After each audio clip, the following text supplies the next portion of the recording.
Welcome to the K-State Regen Ag Pod, where we talk all things regenerative agriculture here at Kansas State University across the state of Kansas and beyond.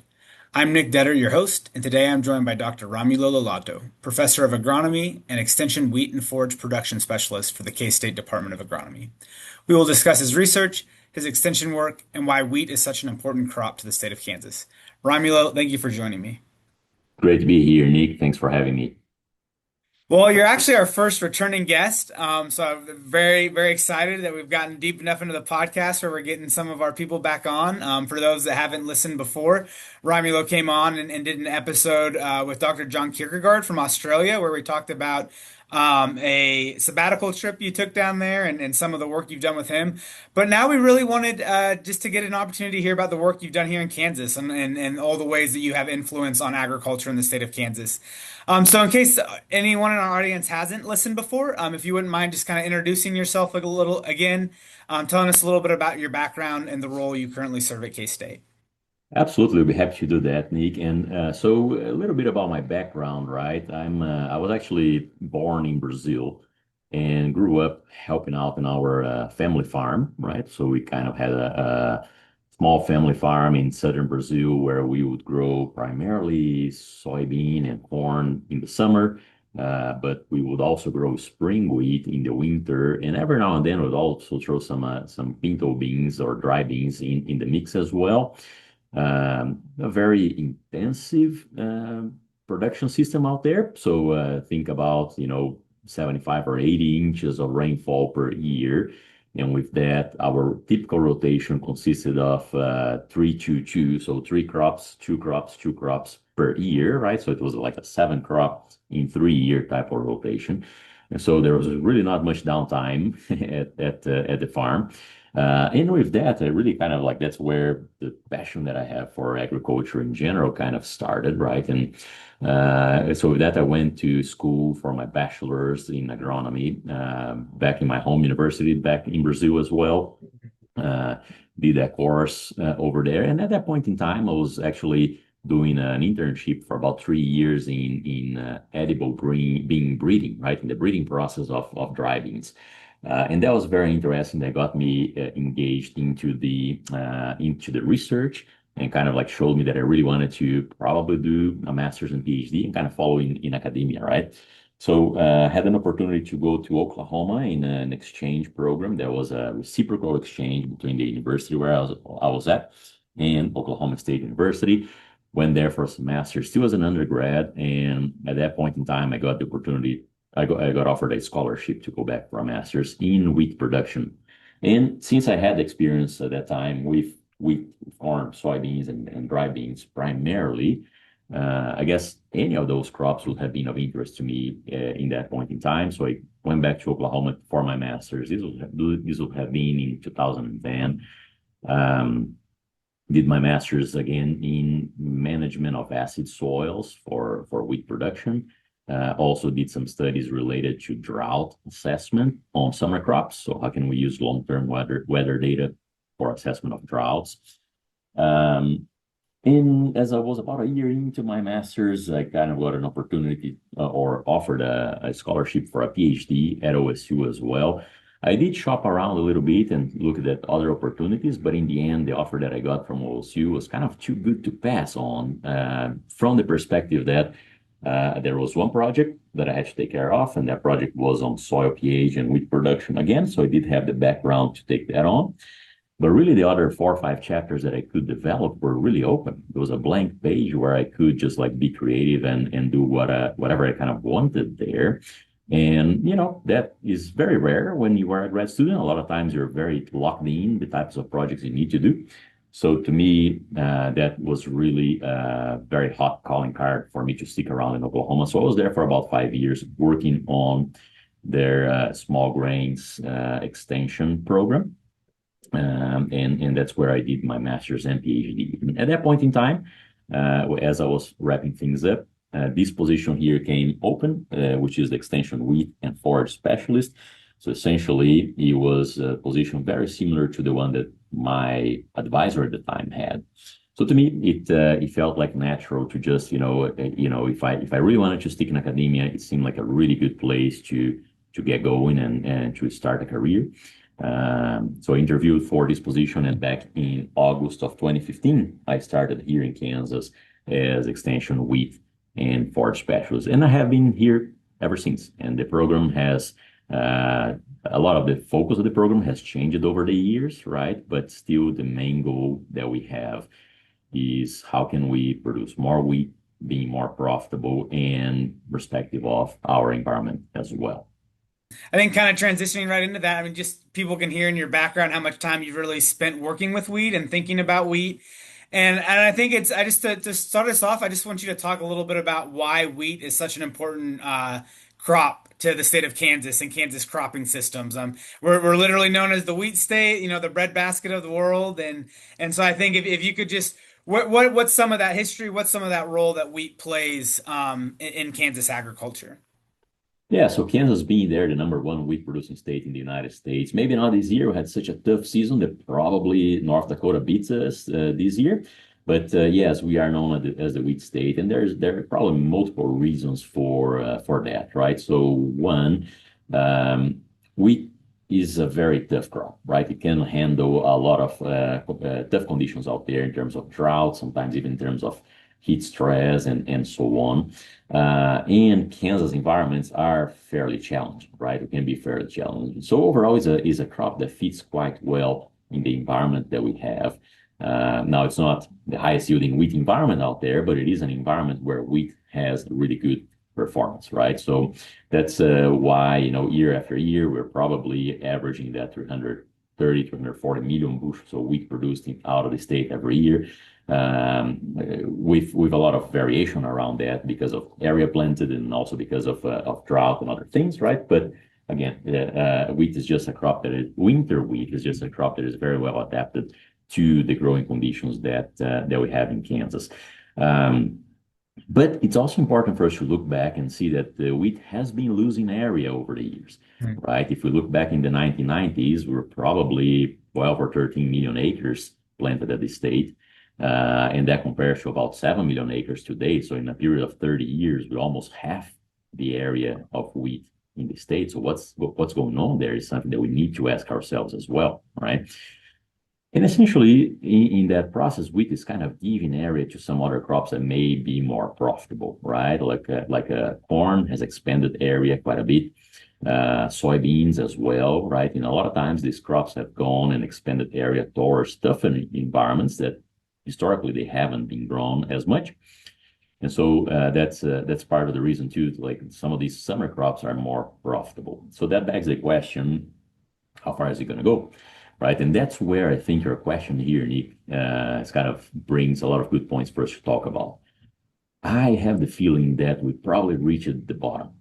Right. I have the feeling that we probably reached the bottom in terms of area planted now, and we may stay stable, or we may start kind of going up as well, kind of depending year to year. But the reason why I think we're probably as low as it's going to get in terms of area planted around the state is because wheat brings a lot of benefits to the system that are not many times captured by other crops, and that just makes a really good fit with the system that we have here in Kansas, right? And it's important for us to talk about some of those, right? So, for example, winter wheat brings a lot of flexibility to the table.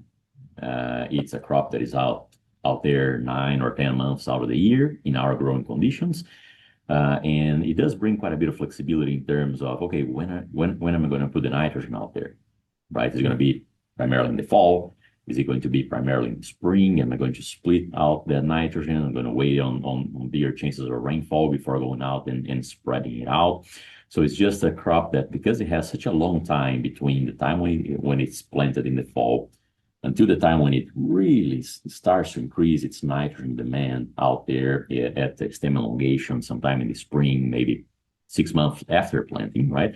That means that we have all of this window for us to try and maximize how efficient we're going to use our nitrogen, perhaps by targeting, again, environments when there's more likely to have rainfall or things along these lines. So again, it does bring a lot of flexibility to the farm. It also brings the opportunity to graze in many times in this region, right? It's a crop that if we sow it early enough, it should produce a large amount of very high quality biomass for grazing animals out there, in our case, cattle, of course. And so that this offered an opportunity for added income from grazing the crop in the late fall throughout the winter as well, which is a time of the year when we don't have too many other forage options out there. So it does come with a very high quality forage option in a time of the year when we don't have too much of other things out there. And then you can still take the cattle out of there and still harvest a grain crop, right? So again, there's a lot of opportunities that wheat brings to the table there. But not if we not only think of it in season, but kind of like thinking of it after the season, the residue that stays out there, some growers will make the option of making some revenue out of there. And they're going to bale their residue and kind of either give that to animals or perhaps sell that as well. I think it's a little bit more common as we go to Eastern US in soft wheat country. But, Eastern Kansas, we might see some of that as well. All the way to probably, I've seen that happen in McPherson County and other places towards that central part of the state. So that could offer another income opportunity out there. But I think in our systems, and as it relates to the regenerative piece of this podcast, right, that residue that wheat leaves behind after we harvest it is sometimes as important as the grain yield that we talk about, right? For multiple reasons. So we can think about, for example, just soil erosion control, right? The residue is going to create a protective layer against raindrops. And so when those rains are dropping, we don't necessarily have the splash happening in the soil particles. And so that soil is actually, the rain gets to the soil after going through the barrier of residue. And so it's probably infiltrates in the soil much better than as opposed to a bare soil, right? So we do have that protection against wind erosion and against rain erosion as well, which is very important. We probably have a better soil water conservation in terms of that residue reducing the evaporation from the bare soil, and so saving more water to the next crop. Along those lines, improving snow retention as well during the winter, right? The wheat residue, especially if it's standing up, really improves snow retention from those events that we get during the winter. Improve weed control, right, on our summer crops. So a lot of times that residue is going to create a physical barrier that's going to provide shade. So the weeds will grow less under shade and cooler environments. So weeds will grow less as well under those environments. So again, just so many environmental benefits that come from the wheat residue that we could talk about. That's probably why I think we're reaching the bottom of how low we will go in terms of area planted to winter wheat in the state of Kansas. So again, multiple benefits from coming from this winter wheat crop and how they impact our cropping systems, right? We have long-term research trials that show, corn yields 15, 20 or plus bushels per acre better after wheat compared to after different crops, right? And so again, because of those benefits of saving more water, perhaps controlling more residue, kind of very similarly, we see long-term research showing 10, 12 bushels of soybean greater when soybean is growing after wheat as compared to continuous soybeans, right? So again, a lot of benefits to the system there. And I think that we went from rotations that were a lot of times continuous wheat to rotations where now wheat may happen once or twice every 3 to 4 years, right? So it's less frequent, but it's still out there, it's still very important, still bringing many benefits to the crops that we grow in the rotation.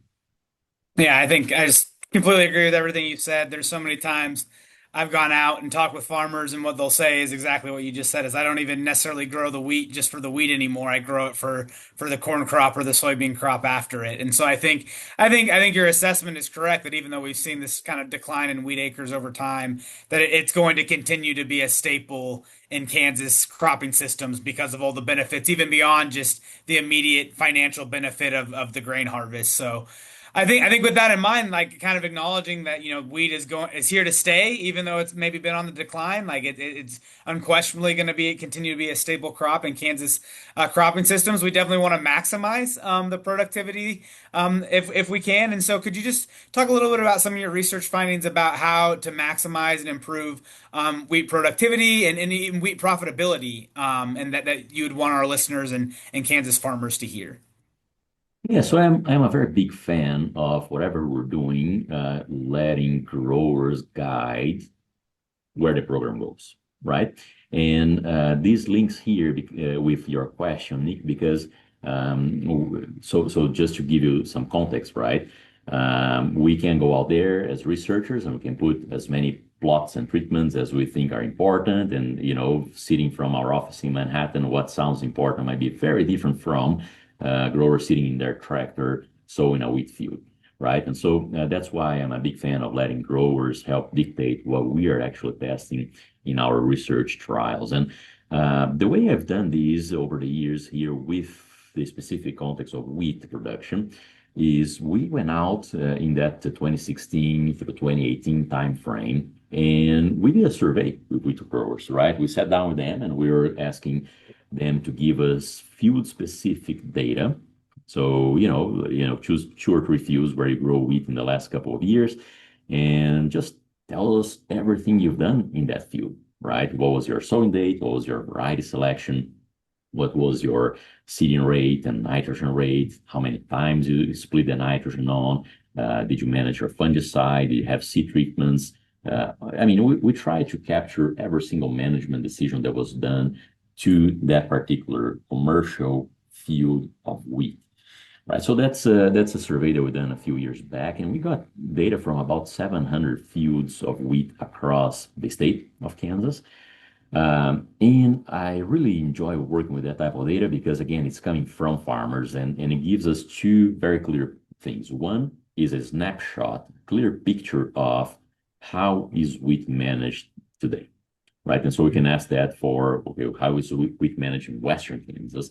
How is wheat managed in North Central Kansas? How is it managed in South Central Kansas? So it really just gives us baseline management levels of adoption of different technologies in those wheat fields, right, to start with. But then I think just as important, it also allows us to play around and see, okay, what are the high yielding fields doing? Right? What are growers who are consistently yielding more than their partners, than their counterparts in the same region? What are they doing differently? Right? And, a lot of times that from that data, right, we have some of those learnings and then we go back to our field research and then we ground truth that with replicated trials, right? So it's really a full process here that takes multiple years to finish up. But essentially from some of that survey, some of the main things that were coming up and very consistently related to yields across the state, one of them was fungicides, right? So essentially from those 700 fields that we interviewed, about half of them were applying a fungicide and the other half were not. And very consistently, the half that was applying was out yielding the half that was not, right? So again, it's one management opportunity that we have to improve our production statewide. Is it going to pay every year? Absolutely not. And that's where we go back to our field research. So we went back to our field research and we ran a trial in about 60 experiments or so, following those findings. Then answer, okay, when is it going to work then? Right. And of course, that came back to, well, if you have a very wet April and May, right, that's your biggest chance for your buck in your fungicide. And so again, we're learning from farmers, and then we're going back to field research and trying to put more precise numbers on those things. Kind of very similarly with nitrogen, right? A lot of times we were finding that fields that were yielding more typically had a bit of a higher nitrogen rates being applied. In central Kansas, that was not the case in western Kansas, where they have a lot of carryover, right? So that also shows an opportunity to say, well, in the case of western Kansas, or in cases where we're growing after, say, a failed summer crop or something along those lines, it might be a lot of nitrogen carryover. there's an opportunity there to better manage your nitrogen and perhaps make more money out of that wheat crop. Sowing dates came out. This is very important as well. We, from that survey, you were able to define, optimum sowing dates in each one of those different parts of the state. And then at the same time, we're able to estimate what's the loss in yield potential that we have from sowing too early or from delaying sowing, right? So essentially, if you're not at the optimum and you're going after a given window there, if you're not the optimal window and you're going afterwards, how much you're actually losing per day in terms of yield potential in the different parts of the state. And again, that data comes quite clearly, especially, for example, Western Kansas, right, where it gets cold quite early. That loss in yield potential, it can be north of 4 or 5 bushels per acre per day if growers out there are sowing past October 10th or so. Whereas if you're in South Central Kansas, you can probably get by with fairly limited losses all the way through the month of October. But if we're getting to late October, early November, we might see 2 or 3 bushels per acre per day loss in yield potential at that point in time. So again, a lot of our research coming from very boots on the ground perspective of learning from growers and what they are seeing in their fields, and then coming with these recommendations that, in this region, this is the optimal that our research is showing. If you're not able to hit the optimum, perhaps because you have, a summer crop out there, or it rained too much in October or something, you couldn't plant the wheat crop at the optimum, then, what can you expect in terms of losses of yield potential? And then also, how can we adjust our management to try and compensate to some extent, right, those losses in yield potential that we're seeing from delayed sowing. So again, Nick, a lot of times, that's the framework that we're using, trying to learn from growers, trying to see what their data is telling us, and then circling back with field experiments and trying to see, okay, how often is this actually going to turn out to be profitable, for example. Yeah. But I want to shift gears a little bit. I think that another part of your research has focused some on global warming potential and how different management approaches and techniques can have an impact on global warming potential. I think sometimes that's a term that can maybe make a grower a little bit nervous. I think that's a can sometimes be a politically hot button topic, but I think it does matter. I think one, it matters to folks because I think more and more folks are seeing we have this increased intensity of drought events. We have more of these really intense rain events. So I think that's one reason it matters. But then I also think it matters because the end users, seem to care about this concept of global warming and environmental sustainability and how that can kind of fit into our agricultural systems. So I think, could you just kind of break down that concept of global warming potential, what research you've done on it, and why you think it might be of interest to producers, consumers, and the broader food industry?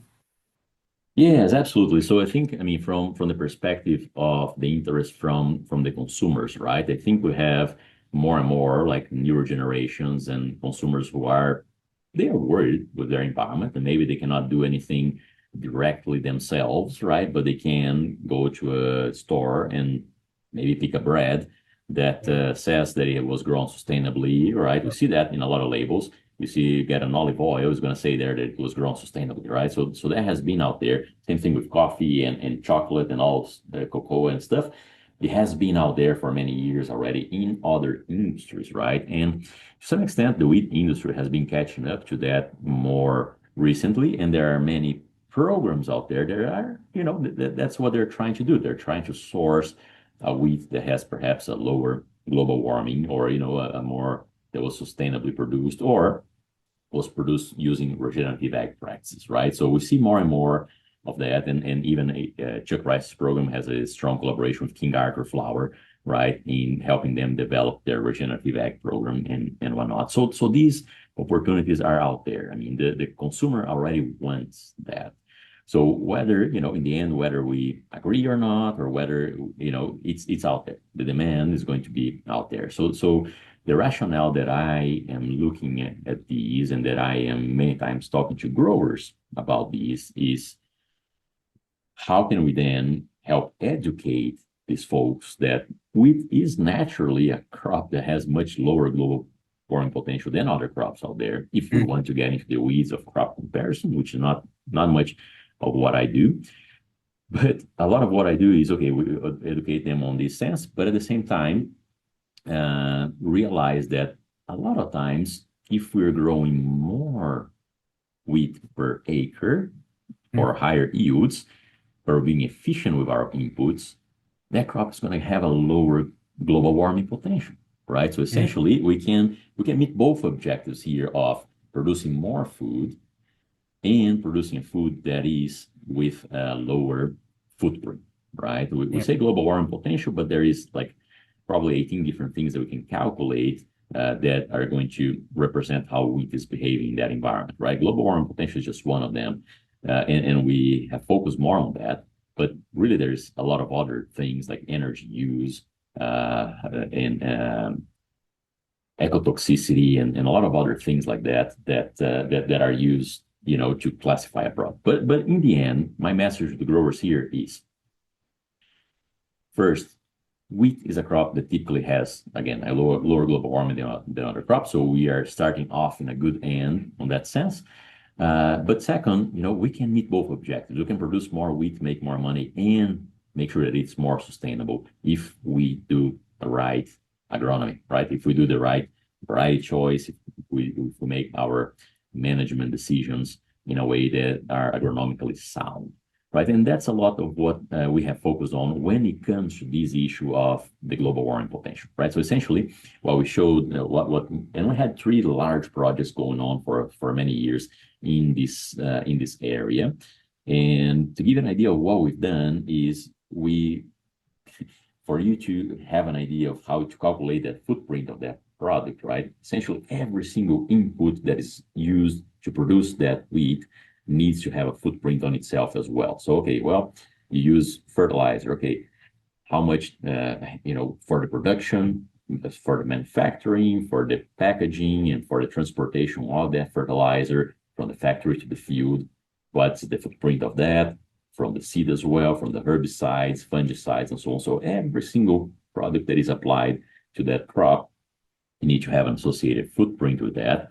And then you calculate in the end how much is the footprint of the wheat grain based on everything that was input there, right? Times the amount of input that was put out there as well. So it's quite a complicated process there, but we got some excellent students on board, and we went through the process of putting that footprint to wheat produced in Kansas under many different kind of management strategies out there.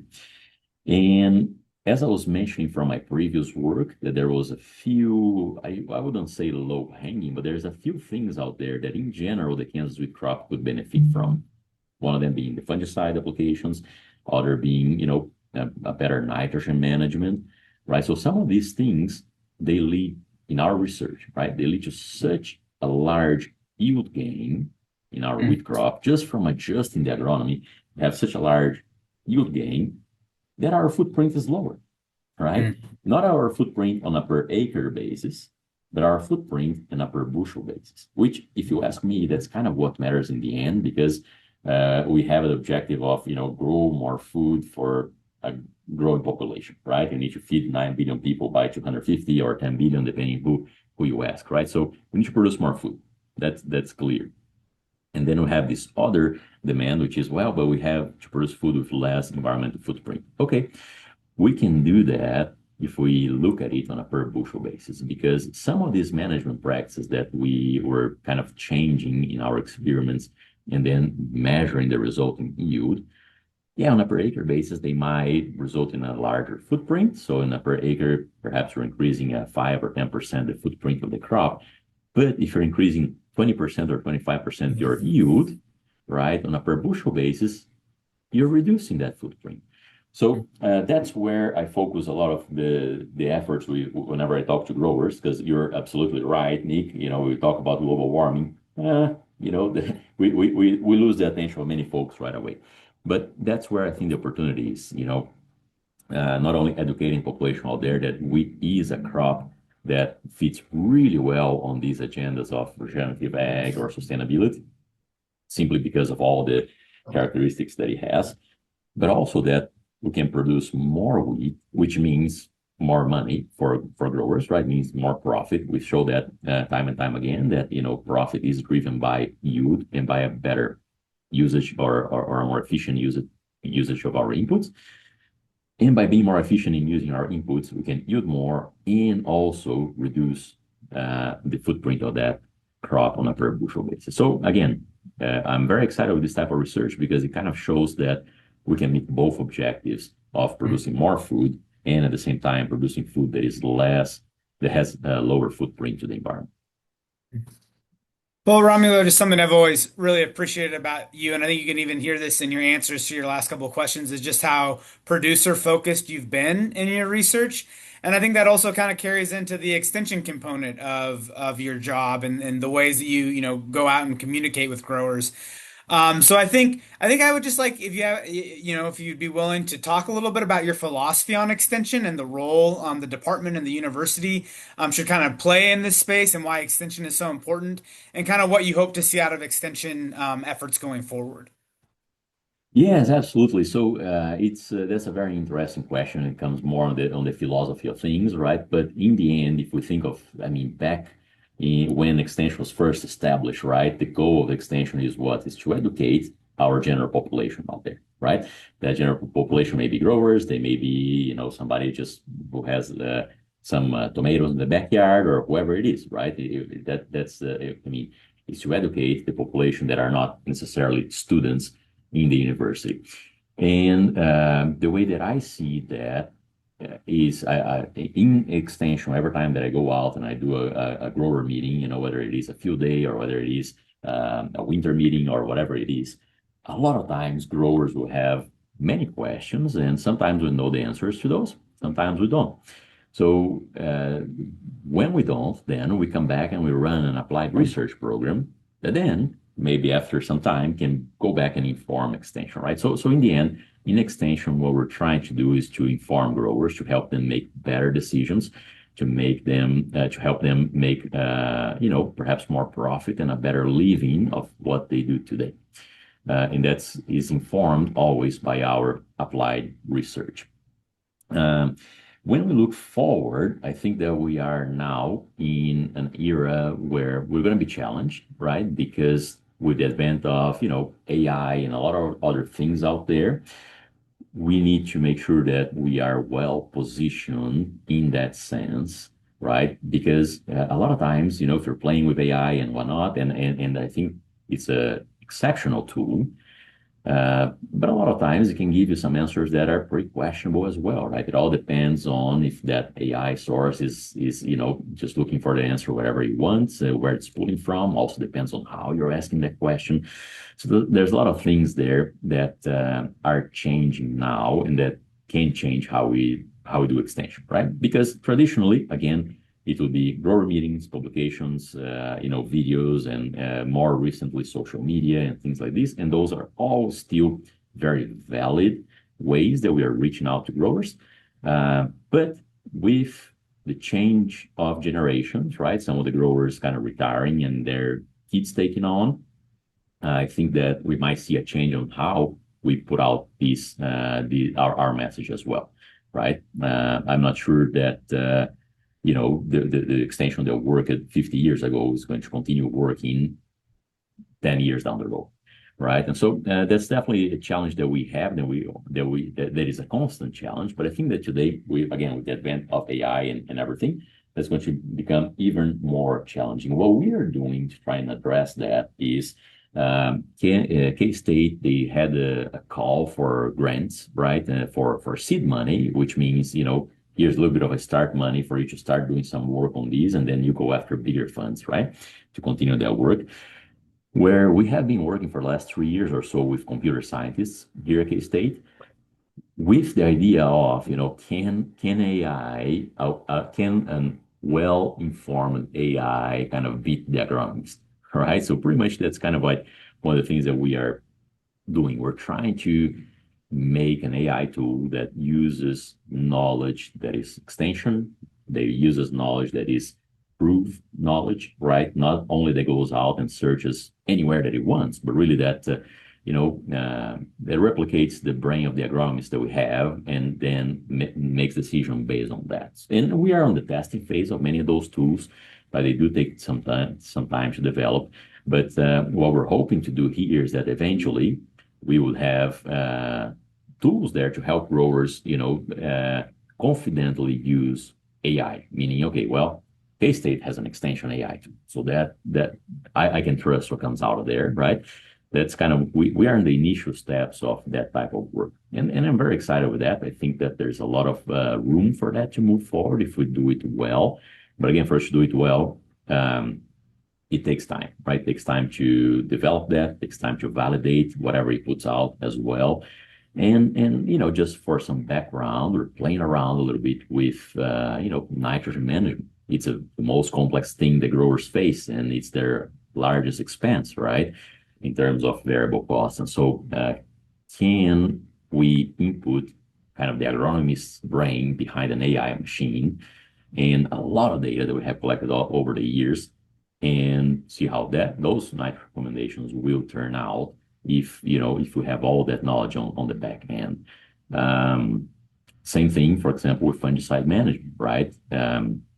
Can these AI tools help us make a decision on the fungicide based on a whole lot of data on weather conditions, on fungicide labels, and a lot of other things like that, variety selection, and so on. So again, we have a lot of exciting work going on what can potentially be the future of extension out there. I don't think that we will replace good agronomists out in the field looking at things, right, and making decisions and making recommendations, but it can definitely support. And as Kansas State University, we're very excited to, kind of be trying to be on the forefront of that, working with computer scientists colleagues and trying to bring that up. But as you mentioned at the beginning, it's always, always, always very grower focused. It needs to be, right? In the end, they are the end users. More and more trying to involve growers in our research as well, not only by filling out surveys, but by sitting in a room and telling us what they think we should be doing as well, right? So again, I talked a little bit about AI, the other side of it as well, that more and more I think that, at least from my program's perspective, is something that I want to tackle, is bringing growers together, putting everybody in a room, brainstorming things, ways that we can make wheat more profitable and wheat more productive, and then going out and testing those technologies, right? So definitely these are all things that we are working on, and that very thankful for having the support from the Kansas Wheat Commission, which represents the Kansas wheat growers around the state, and of course of the multiple growers that participate in our research over the years. Yeah, it's very exciting stuff. I mean, I think it kind of encapsulates, the whole land grant ethos, and it's so cool to kind of see what you guys are doing and how even on, these really cutting edge topics of AI, we try to keep our core values of producing resources for growers that they can trust, that they can look at the K-State name and be like, this is something that I know is based on solid research. So I think that's really exciting work, and I'm excited to see how that develops over the coming years. So I think the final question I like to ask all my guests is kind of in that same vein of excitement, is I just want to turn it over to you. I know we've talked about a lot of different things, but what's something currently going on in your personal work or in your broader field, or things you see going on around the university that has you most excited? Well, I guess I'll give you two layers of that, Nick. So I guess one on my personal work, right, and then another one more on the wheat industry perspective. Two things that I'm very excited with. So I think from my personal perspective, I recently had a sabbatical in Australia, right, as we talked about in the last podcast, and I saw many cool things that they were doing out there, and that I intend to bring back to my program. And we recently have a USDA grant that got funded, and that's one thing that we're kicking off in that grant as well, is exactly what I had just mentioned in the last question that you made here, which is putting together a grower group to brainstorm what is next, right? Again, many times as researchers sitting here in Manhattan, we can have a lot of ideas, but how often do they actually relate to what growers are facing in the field, right? So that's probably the thing that I'm most excited with, is we are developing this grower group, right? This grower network where the goal is going to be quite simple: get together in a room, Let's look at what data suggests from all of these research that we have done over the years, and let's brainstorm together what's next, right? What's the next step for wheat in Kansas? How do we make sure that it is a profitable crop and that it continues to have a very important part in the rotation? And then we're going to go back to these growers' fields and test these technologies at their scale, right, at their field level. So again, I'm very excited with this because I think it really brings that connection between extension and research, and hopefully, other growers start looking at this particular group of growers and think, well, what they are doing seems to be working, so let's take these on. So again, I'm very excited to start developing this more focused group of growers to work together in type of in a network setting where we're testing technologies that make wheat more profitable, make wheat more productive. From a broader perspective, in terms of wheat industry, right? Of course, we had last year deregulation of genetically modified wheat, right? So, I mean, if you think of genetically modified crops, it happens pretty much in all the major crops, right? All the corn that you buy in the supermarket is going to be GMO, soybeans as well, and so on. That has been something that wheat has never benefited from, right? For being such heavily regulated. And, the first gene or the first trait, I should say, that has been cleared is like a drought tolerance trait. Essentially, they got a gene from sunflower and they put it into wheat and it gives it a better drought tolerance. Now, while that's good and exciting, that's not necessarily what I'm most excited with. What I'm most excited with is what will the future bring? What tools can we add to our wheat crop that will facilitate the management in the farm?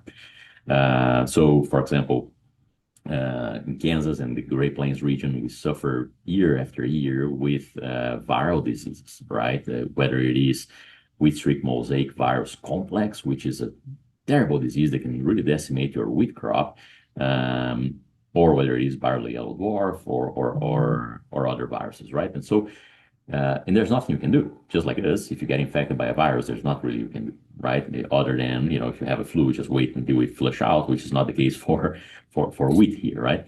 So, once we can start having some, genetic resistance to those that, just facilitate the management of the farm, I think that we can actually see this can be a really game changer for the wheat industry. Right? Will drought tolerance help? Absolutely. Maybe yielding 10-15% more on a dry year is going to be something good. But again, that's not necessarily what I'm most excited with. What I'm most excited with is, what can we see in terms of facilitating the management on the farm with things like what I just gave an example on virus, or it could be herbicide tolerance to help us fight problematic weeds or any other things. Right. But again, that's at the bigger picture. I'm very excited with this. Nothing that we're going to see probably in the next 10 years. Right. But at least it has been deregulated. There's still a lot of steps. The US has an agreement with the importing countries that unless I believe most of them or all of them are in agreement that it's okay for the US to grow GMO wheat, that's not going to happen until that point in time. But the deregulation is already a huge step, and means that we can at least be doing research on those traits so that whenever that comes about, the growers can actually grow it. We may have already varieties that are well adapted and have those traits for the growers. Yeah. Well, Romulo, it's always just so great to talk to you, to get to pick your brain, get your insights on these things and hear all the innovative stuff you're doing. And I think, as these things continue to develop, maybe you can be our first 3-time guest someday and we can learn more about what your program is doing and how you're working with growers and trying out these new digital tools and just we're truly, genuinely interested and excited to see where all this goes. So thank you everyone for tuning into the K-State Regen Ag Podcast, and we'll talk to you next time.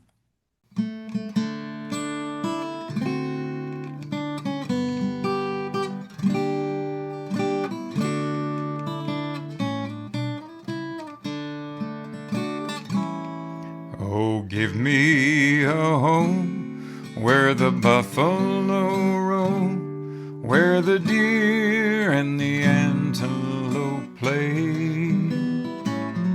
where seldom is heard a discouraging word, and the skies are not cloudy all day.